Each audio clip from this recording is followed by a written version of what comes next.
Hey Canucks fans, welcome to Clay's Canucks commentary for Thursday, May the 10th. I'm Clay Emo at Canuck Clay on Twitter, and I'm at Clayton Emo on Instagram. And I'm a founding member of the GLCPC, the Good Looking Canucks Positivity Club.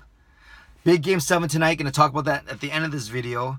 But first, I want to talk about something that I've been thinking about, dreaming about, visioning for the past few weeks. And that is what the Canucks power play could look like next season, what it will look like next season. Last year, the Canucks power play was dramatically improved, all the way up to 9th overall in the league at 21.5%. So that's really good, top 10 finish, especially compared to what they did the season before. The season before, they were 29th, second to last in the league, and the year before that, they were 27th in the league. So they went from 27th 3 years ago to 29th 2 years ago, and then all the way up to 9th just last season. Two main reasons, I think. Number one is Brock Boeser, always a threat coming off those sideboards with his big shot. And of course, Newell Brown, the associate coach, whatever they called him, he came back, and one of his main priorities was to resurrect the failing power play, and obviously he did so. Biggest change, obviously, the Sedins will not be on this first unit power play or the second unit. They won't be on any power play because, they're retired. But we knew that for the past decade, as soon as there was a power play, unless they just come off a long shift, they were the first ones over the boards, and Henrik's set up on the right side wall, the half boards there, and then Daniel would be the middle guy of the diamond, so to speak, coming in and out, skating towards Henrik to receive passes, or maybe looking for give and goes and setting up the cycle, whatever it may be. So obviously those two players and those two spots need to be replaced. I get excited when I think about it. Obviously we have, let's make actually a couple presumptions here. Let's presume that whoever the Canucks draft in 7th overall next month doesn't make the team yet. Let's just presume that, forward or defenseman. Number two, let's presume there aren't any free agents yet, and we can speculate about that in future videos, but let's just go with the guys that we have right now. Okay, let's make at least those two presumptions. And actually a third one, a simple one. Let's go with a diamond and guy in the middle, a diamond +1 formation for now. Obviously there needs to be movement, there needs to be cycles, whatever it may be, but let's just talk about those positions for now. I think the givens are Horvat in front of the net. He's good there, he's big body, he's got good hands, good hand-eye coordination, not afraid to take the punishment. So Horvat in front of the net. Obviously Brock Boeser on the left half boards. Elias Pettersson. Oh, have you seen, I don't know why I made that sound. You've probably seen what he's been doing at the World Championships. I see him being on the right side half boards. And the play not necessarily have to go through him all the time. He's not obviously as good of a playmaker, and his vision not yet was as good as Henrik. So it won't be just by default setting up from the right half boards. They'll have to come up with another way to set up, or maybe it's more movement, whatever it is. So we got Horvat in front of the net. We got Boeser on the left half side on the half boards. We got Pettersson on the right side. Right now we have Edler. He's our best option as a defenseman, as a point man, a power play quarterback. And then I think in the middle you have someone like Nikolai Goldobin, who is got a good shot, who's shifty, can move around, can deceive defensemen, and in essence is a really good puck handler, really good hands. And you need someone with good hands in the middle to either shoot or to distribute the puck. So that's my first unit as it stands right now. Edler up top, Goldobin in the middle, Boeser and Pettersson on the wings, and Horvat in front of the net. The second unit is where it gets interesting. Now, we need a center. We need someone to take the draws. And right now, like I said, let's presume the Canucks don't sign any free agents yet.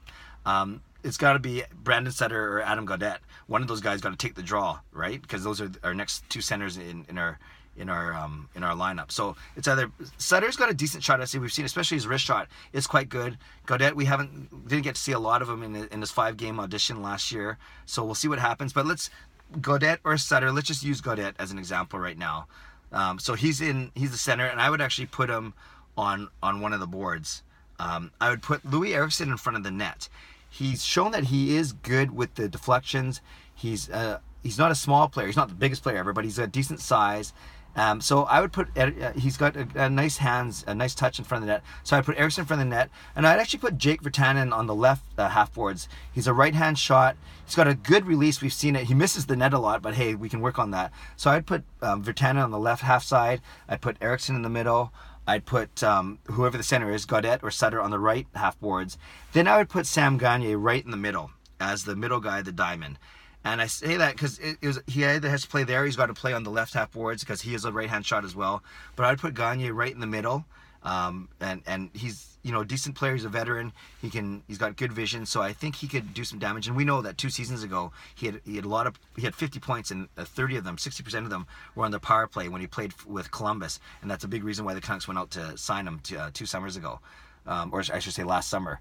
And then lastly, at the point, Derek Pouliot might see some time, or Troy Stecher. One of those 2 guys, to me, would be the maybe even Delzato, but one of those 3 guys. But Pouliot got a lot of power play time last year. So that's my second unit. You can tell it's a big drop off the first unit.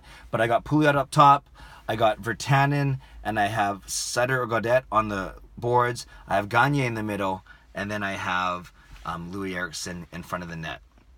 Remember, presuming no free agents, or no that our draft pick doesn't make it. If we do get free agents, we'll talk about this very quickly, then maybe that free agent, depending on who it is, obviously, could slot in on the first unit power play where I had Goldobin, maybe in the middle, or definitely if it's a forward on the second power play unit, removing either Gagne, Virtanen, or Eriksson, depending on the strength of this player. But let's not spend too much time speculating now. There's no point doing that. So again, to wrap up, and I'd love to hear what you think. Put a comment below. Tell me if I'm off my rocker, or if you actually agree with my assessment. But that first power play unit, that's exciting to me. Pettersson and Boeser on the wings, Horvat in front of the net, Goldobin in the middle, and Edler behind. Wow, you could have the threat of good one-timers and great release from both sides. And obviously last year we didn't have that threat, especially even before Boeser. But as soon as Boeser came, that was good. At least there was a threat on that side. But everyone knew that Henrik Sedin was not going to shoot. So now at least we have threats on both wings. Second unit, again, we got Eriksson in the front, Virtanen, Gaudette or Sutter.